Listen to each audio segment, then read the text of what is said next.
Em verdade, verdade vos digo. Mateus, capítulo 17. 6 dias depois, Jesus levou consigo Pedro e 2 irmãos, Tiago e João, até um monte alto. Enquanto os 3 observavam, a aparência de Jesus foi transformada de tal modo que seu rosto brilhava como o sol, e suas roupas se tornaram brancas, como a luz. De repente, Moisés e Elias apareceram e começaram a falar com Jesus. Pedro exclamou: Senhor, é maravilhoso estarmos aqui. Se quiser, farei 3 tendas. Uma será sua, uma de Moisés e outra de Elias. Enquanto ele ainda falava, uma nuvem brilhante os cobriu, e uma voz que vinha da nuvem disse: Este é meu filho amado, que me dá grande alegria. Ouçam-no.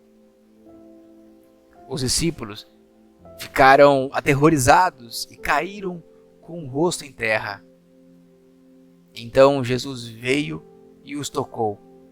Levante-se, disse ele. Não tenham medo.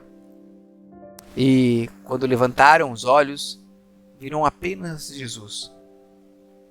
Enquanto desciam do monte, Jesus lhe ordenou: Não contem a ninguém o que viram até que o Filho do Homem ressuscite dos mortos.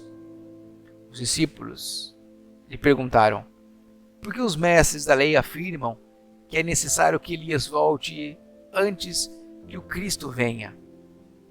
Jesus respondeu: De fato, Elias vem e restaurará tudo. Eu, porém, lhes digo: Elias já veio, mas não o reconheceram e preferiram maltratá-lo. Da mesma forma, também farão o Filho do Homem sofrer.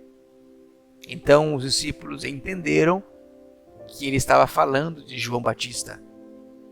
Ao pé do monte, uma grande multidão os esperava. Um homem veio, ajoelhou-se diante de Jesus e disse: Senhor, tenha misericórdia de meu filho. Ele tem convulsões e sofre terrivelmente. Muitas vezes cai no fogo ou na água. Eu o trouxe a seus discípulos, mas eles não puderam curá-lo. Jesus disse: Geração incrédula e corrompida, até quando estarei com vocês? Até quando terei que suportá-los? Tragam o menino para cá.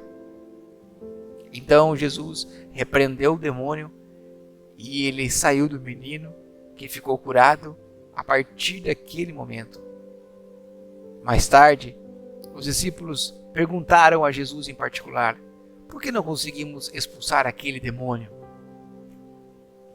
Porque a sua fé é muito pequena, respondeu Jesus. Eu lhes digo a verdade: se tivessem fé, ainda que do tamanho de uma semente de mostarda, poderiam dizer a este monte: Mova-se daqui para lá, e ele se moveria. Nada seria impossível para vocês. Mas essa espécie não sai senão com oração e jejum. Quando voltaram a se reunir na Galileia, Jesus lhes disse: O Filho do Homem será traído e entregue em mãos humanas. Será morto, mas no 3º dia ressuscitará. Os discípulos se encheram de tristeza. Quando Jesus e seus discípulos chegaram a Cafarnaum, os cobradores do imposto do templo abordaram Pedro e lhe perguntaram: Seu mestre não paga o imposto do templo?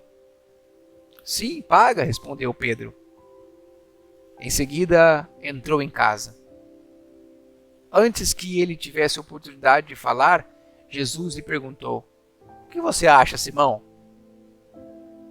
O que os reis costumam fazer cobram impostos de seu povo ou dos povos conquistados? Cobram dos povos conquistados, respondeu Pedro. Pois bem, disse Jesus, os cidadãos estão isentos, mas como não queremos que se ofendam, desça até o mar e jogue o anzol. Abra a boca do primeiro peixe que pegar e ali encontrará uma moeda de prata. Pegue-a e use-a para pagar os impostos por nós dois.